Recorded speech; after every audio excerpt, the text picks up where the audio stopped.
Esse é o vídeo mais satisfatório que você vai ver hoje. Bolsonarista Silvio Navarro tenta atacar a esquerda com aquela velha conversinha fiada de sempre. É amassado do início ao fim pelo César Calejón e no final pede pra sair. Espia. Qual é o modelo econômico, então, para suportar uma gastança mesmo, você gastar mais do que o país tem, além do inchaço da máquina já previsto? Durante o governo Lula, o PIB brasileiro cresceu, em média, por ano, 4,1%. Sabe quanto é que cresceu agora no governo Bolsonaro? 1,1%. Ah, mas houve crise, exatamente. Assim, você sabe qual que é o problema, Silvio? Via de regra, o que quer que aconteça no governo Bolsonaro é automaticamente desculpado sob qualquer premissa. Então você vai te dizer, teve crise na Ucrânia. Pandemia. Assim, antes da pandemia, sob a falácia de ter que implementar reformas estruturais, sobretudo na Previdência, sobretudo trabalhistas, precarização do trabalho. Nem gosto de interromper, é justamente para tentar colocar em perspectiva, né? O presidente Bolsonaro assumiu o país ali depois do período de transição do Temer, afinal de contas, a ex-presidente Dilma sofreu o processo de impeachment. E naquele momento a economia estava em frangalhos. Isso eu já ouvi até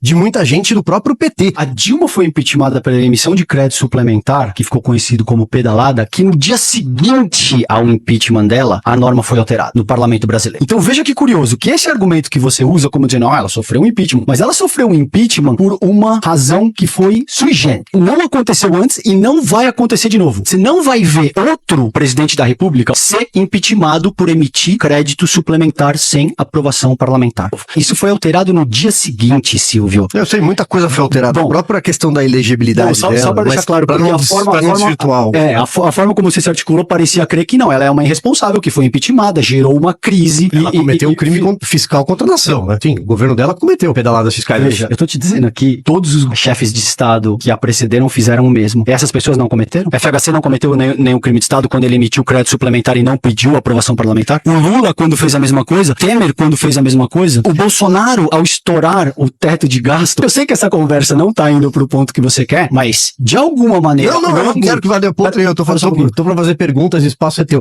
Okay, só tem coisas que realmente aos meus ouvidos não fazem nenhum sentido. Eu sei, seguramente não. Seguramente. Ok. Tem algo que chama a materialidade histórica da questão que não pode ser negada. Isso é um fato. Toda essa questão de que não, o governo, que você é esse tipo de seara econômica que você defende, ou abordagem e tal, gerou o maior crescimento que esse país já viu. Então, durante os anos do governo Lula, isso teve média de 4,1%. Antes da crise pandêmica e antes sequer de qualquer problema dessa ordem de Ucrânia, o governo Bolsonaro já estava afundado na maior recessão que a gente tá. Isso já estava na ordem de 1% ao ano. Então não tem essa desculpa falaciosa de que, porque houve pandemia ou porque houve crise da Ucrânia. César, então, o mundo inteiro está numa crise econômica gritante. A gente está assistindo isso, todo mundo está vendo o que está acontecendo na Europa, nos Estados Unidos. Você sabe o que é complicado? Toda vez que eu converso com ultradireitistas, o que quer que seja posto, ou está sendo tirado de contexto, ou por conta da crise da Ucrânia, ou é por conta da pandemia, eles não atribuem responsabilidade nenhuma ao governo. Em contrapartida, o que quer que aconteceu durante a gestão petista é culpa da inabilidade da Dilma, é culpa da política comunista, sobretudo na seara econômica do governo dos partidos dos trabalhadores. Enfim, são dois pesos e duas medidas que dificultam muito o debate. Porque se você está disposto a, de alguma forma, isentar a tua análise dizendo esse governo, de muitas maneiras, não pode ser responsabilizado porque houve uma crise, porque houve guerra, porque houve isso e houve aquilo. Na medida em que você está inclinado a atacar o governo do Partido dos Trabalhadores e de muitas maneiras você prefere o governo Bolsonaro. A esquerda sempre teve como principal antagonista na esfera da eleição presidencial o PSDB, todo mundo sabe disso. Mas nunca foram figuras tão carismáticas como a figura do presidente Jair Bolsonaro com capacidade de mobilização de massa. Você usou um termo que o Bolsonaro é realmente carismático. Isso já denota a tua posição política. Ele não é carismático? Foi o primeiro presidente que não foi reeleito desde que tal mecanismo foi instituído. Mas que tipo de carisma é esse? Opa, calma. Fica calmo.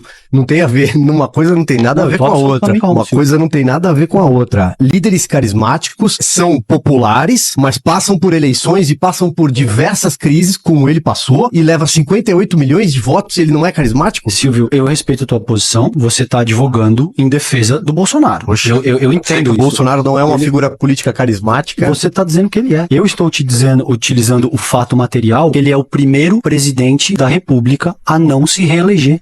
O Lula teve 60 milhões. Os 60 milhões são dele e os 58 milhões não são do Bolsonaro. Não, deixa eu só terminar de me articular que eu vou chegar lá. De muitas maneiras, o Lula também contou com o rechaço do bolsonarismo, porque foi um governo muito inepto, muito cretino, muito reacionário e muito deletério para a vida social, em todos os sentidos. Você nunca teve nenhum chefe de Estado, Silvio, goste de você ou não, utilizando arrobas para falar de negros. Nunca. Você nunca teve nenhum chefe de Estado dizendo que mulher nasce mulher porque o pai fraqueja no momento da concepção. Nunca. Não importa o quanto você tente defender essa criatura, ou você tente atacar o Lula, o fato é que o Lula nunca se articulou dessa maneira. Agora, para endereçar a tua questão de uma forma mais pontual, seguramente, se não fosse uma figura tão asquerosa quanto o Jair Bolsonaro, e que disse tantas coisas, tantos impropérios dessa ordem, talvez a votação do Lula tivesse sido menor. Ainda assim, seria capaz para vencer o pleito presidencial, que foi o que efetivamente aconteceu.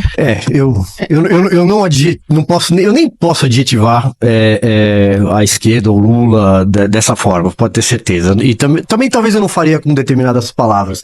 Mas olha, são 17h59, okay. Gente, tem 1 minuto.